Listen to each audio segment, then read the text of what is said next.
மதுரை தொடர்கிறது.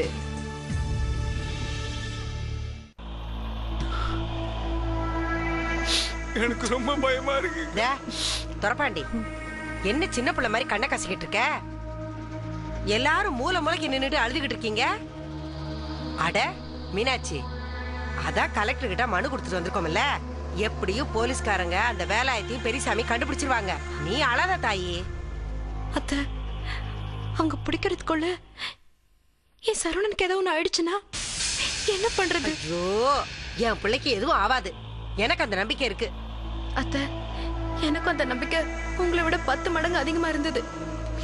ஆனா நேரம் ஆக ஆக அந்த நம்பிக்கை கொஞ்சம் கொஞ்சமா மங்கி போச்சத்த. என் ஊசுறாங்க தனியா தவிக்க விட்டுட்டு எப்படி நெஞ்ச நான் கல்லாக்கிக்க முடியும்? மீனாட்சி, எல்லாருக்கும் தைரியம் சொல்ற நீ அம்மா அப்படி பேசுற? மீனாட்சி தன்னை எப்படியாவது காப்பாத்திடுவான்னு அங்க சரவணன் காத்து கிடக்க. நீ இப்படி மனசு உடைஞ்சிட்டா எப்படிமா? என்னப்பா பண்றது? நான் மட்டும் என்ன பண்றது? உன் பொண்ணு மீனாட்சிக்கு உதவி செய்ய யாரும் முன் வர மாட்டேங்கிறாங்களே, என்ன பண்றது? ஏன்னா நான் வாங்கிட்டு வந்து வரேன். அப்படி என்னம்மா நீ? உனக்கு உதவி பண்ணதான் நாங்கெல்லாம் இருக்கோம்ல. அத்த, நான் யாரையும் குறை சொல்லணும்னு நினைக்கல. அந்த வேலை ஏதோ என்னடானா சொத்து எல்லாத்தையும் எழுதி கொடுக்க சொல்றான். உங்க சொத்தையும் எங்க சொத்தையும் கேட்டா பரவாயில்ல, எல்லாரோட சொத்தையும் கேட்டா எப்படி? இப்படி ஒவ்வொரு தடவையும் சொத்தை கொடுங்க சொத்தை கொடுங்கன்னு எத்தனை பேருக்கு அல்லதான் விழுவேன்?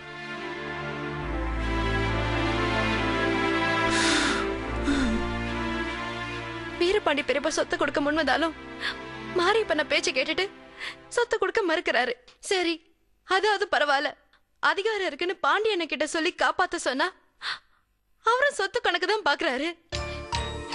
நான் யார்கிட்டதான் என் குறைய சொல்லுவேன்? ஏம்மா, அதான் அந்த ஜோதி அவங்க அப்பா கிட்ட சொல்லி எல்லா சொத்தையும் எழுதி வாங்கிட்டு வரேன்னு சொல்லிச்சு இல்லம்மா. அது கொடுத்துட்டா விட்டுருவாங்களா? விட மாட்டாங்க அத்தை. எனக்கு அவங்கள பத்தி நல்லா தெரியும். அவங்க மனுஷனுங்க இல்ல, மிருகம். மீனாட்சி, சோதியும் சொக்கநாதரும் எப்படியாவது பேசி வீரபாண்டியன் சொத்தை எழுதி வாங்கிட்டு வந்துருவாங்கம்மா. இன்னும் கொஞ்ச நேரம் போருமா, மனசை தைரியப்படுத்திக்கம்மா. எங்களுக்கிட்ட எந்த சொத்தும் இல்ல மீனாட்சி. இருந்திருந்தா எல்லாத்தையும் கொடுத்துட்டு சரவண மீட்டு வந்திருப்போம். அந்த ஆண்டவ சொத்து பணத்தை கொடுக்கல, அதுக்கு பதிலா சரவண மட்டும் தான் கொடுத்தா. டேய், நான் உங்களெல்லாம் எம்பிட்டு திட்டி இருக்கேன், அடிச்சிருக்கேன். ஆனா நீங்கெல்லாம் என் புள்ள மேல உசிரியே வச்சிருக்கீங்கன்னு நினைக்கும் போது எனக்கு ரொம்ப பெருமையா இருக்குடா. பணம் என்னடா பெரிய பணம்? உங்க நல்ல மனசு ஒண்ணு போதுண்டா என் பிள்ளைய காப்பாத்துறதுக்கு. இந்த ஆண்டவனுக்கு உண்மையிலேயே சக்தி இருக்குன்னா என் புள்ள உசுரை காப்பாத்தி கொடுக்கும்.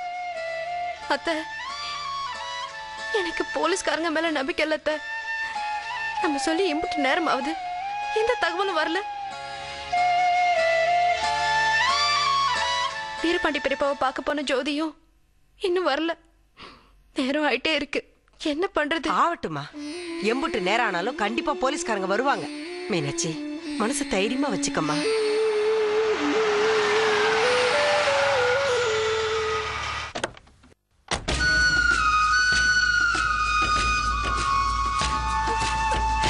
மீனாட்சி, மீனாட்சி, யாரு மாதிரி என் புள்ள சரவணனை கடத்தினது? என் புள்ள யாருக்கு என்ன பாவம் பண்ணா? என் குடும்பத்தை ஏன் இப்படி சுத்தி சுத்தி அடிக்குது? நம்ம குடும்பம் எல்லாம் ஒன்னா சேரணும்னு எம்பிட்டு அசிங்கத்தை எல்லாம் தாங்கி கஷ்டப்பட்டா நம்ம சரவண. அவ இன்னைக்கு கொலைகாரங்கிட்ட மாட்டிட்டு தவிக்கணுமா?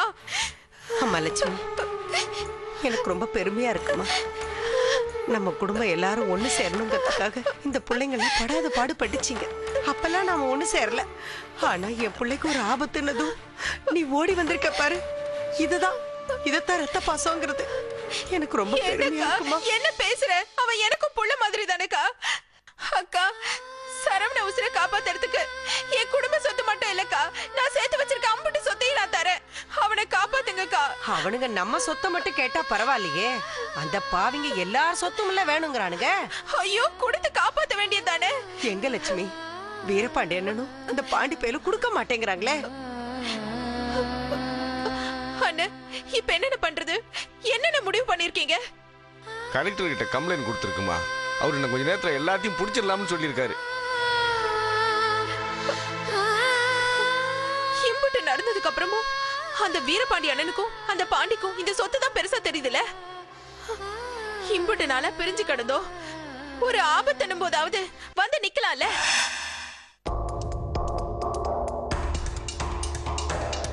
போறா போறா போறா போறா போறா போறா. என்னாச்சு என்னாச்சு? கிடைக்கலண்ணே. ரீடைல் பண்ணி போறா.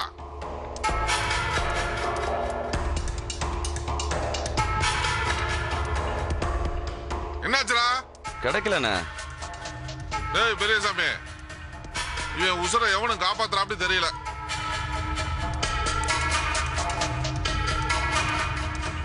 டேய் சரவணா, நீ தான்டா அவங்க மேல அம்பட்டு நம்பிக்கை வச்சிருக்க. அவங்க யாரும் உன் மேல பாசம் வச்சா அப்படி தெரியல. என்னடா முறைக்கிறா? டேய் நான் யார்கிட்ட சொல்லணுமோ எல்லாத்தையும் சொல்லிட்டேன். ஆனா இதுவரை எந்த பையனும் கூப்பிடல. டேய் அப்ப நீ செல்லா காசாடா? டேய் இந்த 5 காசு 2 காசு 3 காசு ஒதுக்கி வச்சுப்பாயில, அது போல உன்னை ஒதுக்கி வச்சிருக்காங்கடா. சொல்றா, நீ செல்ல காசாடா? டேய் வருவாங்கடா. முதல்ல உன் தம்பியை துவைச்சுட்டு அப்புறம் உன்னை துவைக்கிறதுக்கு வருவாங்கடா. என்ன காப்பாத்த என் மீனாட்சி கண்டிப்பா வருவாடா. ஓ அம்புட்டு நம்பிக்கை உனக்கு? அதையும் பாப்போம்டா. அவங்களுக்கு கொடுத்த கெடு முடிஞ்சு போச்சுடி. உன்னை என்ன பண்றது முடிவு பண்றப்பா. என்னையா செல்லா காசுன்னு சொன்ன? இப்ப நீங்க தான்டா செல்லா காசாக போறீங்க. டேய் என்னடா பேசிட்டே இருக்க? உனக்கு மரண பயம்னா என்னன்னு தெரியுமாடா? ஏய் பெரியசாமி, இவனுக்கு சொன்னா தெரியாது, செஞ்சு காமி போப்படா. அது உன்னாலையும் முடியாது, அப்பனாலையும் முடியாது. தேவையில்லாம பேசிக்கிட்டு இருக்காத. டேய் நீ தான்டா தேவையில்லாம பேசுற. ஏதோ சொத்தை கொடுத்தா உன்னை உசுரோட விட்டுலான்னு பார்த்தா நீ சும்மா இருக்க மாட்ட போல தெரியுதே. டேய் உன் சொந்தக்காரங்க எல்லாம் சும்மா இருந்துட்டாங்க. அடுத்து எங்க ஆட்டம் தாண்டி ஆடி முடிச்சு போடுவோம்ல. அதையும் பார்த்து போடுவோம்டா. ஏய் உன்னை வண்டியில ஏத்துறா, வண்டியில ஏத்துறா. ஏய் பெரியசாமி வா போலாம் வாடா. டேய் டேய் மொட்டை பாத்ரா. டேய்